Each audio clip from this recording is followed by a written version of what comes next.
Hey there, folks. Greg Shepard here, S&A Financial Services. In today's video, we're going to talk about your investment lineup for your higher ed institution or other institutions out there for that matter, how it comes about typically, excuse me, and what you can do about it, okay, if you have some of those less than desired investment choices in your lineup. Okay, again, named Greg Shepard. I specialize in helping folks all over the country just get the most out of those oftentimes confusing TIAA accounts, okay?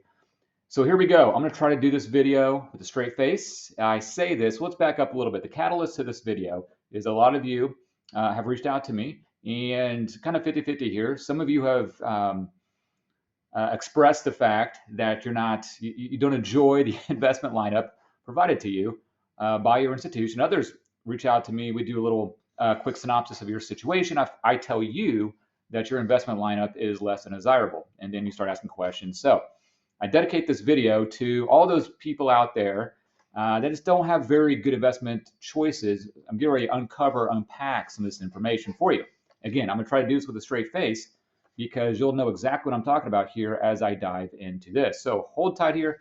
I got a few notes here that I'm going to read, so bear with me as I stare at my sheets here. So there, if you know where I live, there's a number of higher ed institutions around my area, okay? One in particular that has multiple campuses in their board of regents, in their system, okay?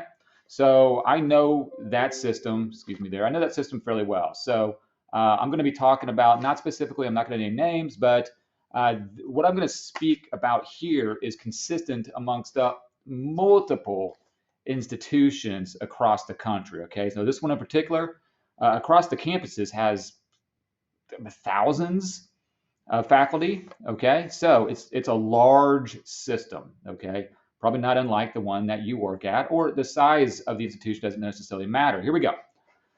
Okay, so there's a mandatory and voluntary plan of which, and we're talking about the investment lineup and how they come about deciding with that investment lineup, okay? There's a board of regents, right? Everyone in this space knows what that is. They make, let's say, the ultimate say. Reporting to them is what's called the Retirement Plan Committee. Okay, now we'll stop there. Retirement Plan Committee for the Board of Regents is comprised, I'm going to read this verbatim, of a variety of individuals representing different aspects of this particular Board of Regents. Specifically includes members of the Board of Regents, a member of the Council of Presidents, 2 members of the Council of Business Officers. I don't know what that is. 1 state university human resource director, 2 at-large members, no idea, and 2 individuals nominated from the state universities who are experts in retirement planning. Okay, I don't know how many people I named right there, but that consists of the Retirement Plan Committee.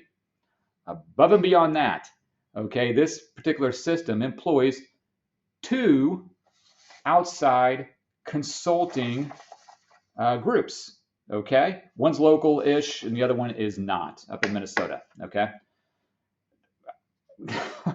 I told you I was going to try to do this with a straight face. So the Board of Regents is at top here. Underneath them is, what is it, Retirement Plan Committee, okay? So they don't have the knowledge, I guess, to find a fund lineup. So they employ 2, not 1, 2 consultants out there to help them with the decisions. Folks, this is not hyperbolic. It's not dramatic. I am not kidding you when I tell you my 11-year-old daughter can do a better job than what this institution has afforded to those folks in this system, and probably not far off from what your system affords you as well. So let's dig a little deeper here. We'll get into some specifics. So on this, where is it here? In this institution's investment lineup, they have a mutual fund, an actively managed mutual fund, which is fine.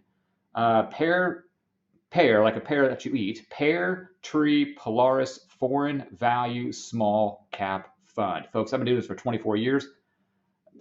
I've never heard of this fund family. That's not to say they're not bad or good. Expense ratio, 1.02%. Yes, you heard that correctly, 1.02%. If the retirement plan committee, of which they are fiduciarily responsible, is this really a fiduciary responsible act? Employing a mutual fund in your institution's lineup that has higher fees than 1%, I should be fired if I do that for my clients. Okay, I'm not trying to get anyone's job here, but it's laughable. Okay, now comparatively speaking, this Pear Tree Polaris foreign small value, which by the way is a two-star Morningstar rating, which isn't end all be all, but come on now, 1.02% with a two-star Morningstar rating. Comparatively speaking, Vanguard small cap value, of which is not in the fund lineup, okay? Expense ratio 0.07%. I just looked up the 5-year track record.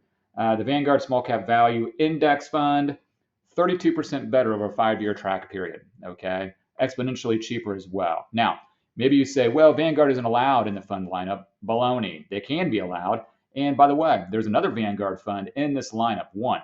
So why don't we have multiple of them? Okay, I'm not advocating Vanguard, but they're index-related funds. You could go down, Nuveen has index-related funds. Other fund families have index-related funds as well. I just use Vanguard because it's widely known. Now, going on down the list here, they have another investment called Allspring Growth, which I've kind of heard of, but again, 24 years in the industry, they're not a household name. Allspring Growth, R6, share class expense ratio 0.70%, 1-star Morningstar rating, which again isn't the end all be all, but folks, you don't want a 1-star Morningstar rating, in my opinion only. So comparatively speaking, Vanguard Growth Index, of which is not in the lineup, again, they have another Vanguard fund, so why don't we have multiple?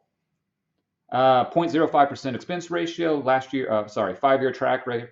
5-year track record, 51% better. excuse me, than Allspring Growth. Okay. Again, I'll go back to the fact that literally my 11-year-old daughter could do a better job than the consultants in the retirement plan committee, of which were employed by the Kansas Board of Regents. Someone employed these folks. Okay. Now, I will tell you this, the retirement plan committee and these two consultants, I know the industry, folks. All right. I've been doing it for 24 years.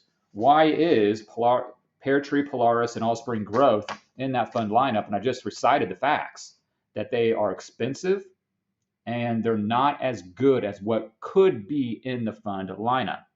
All right. Again, I've been in business a long time. I know how wholesalers work. I know how the consulting group is confronted, a little dramatic, reached out by a lot of fund families out there. They want to be on the platform. They being, in this case, Pear Tree, and they're not alone, folks. They're just the ones that came, that were just blatantly obvious on the plan. They want to be on the platform, right? In this case, the Board of Regents. So they reach out to the consultant and say, hey, we got a great fund. Let's go to lunch. Okay, let's go to dinner. Let's talk it out. And over the course of time, they develop some kind of bond. And typically, this is typical. And for whatever reason, they persuade the consultants to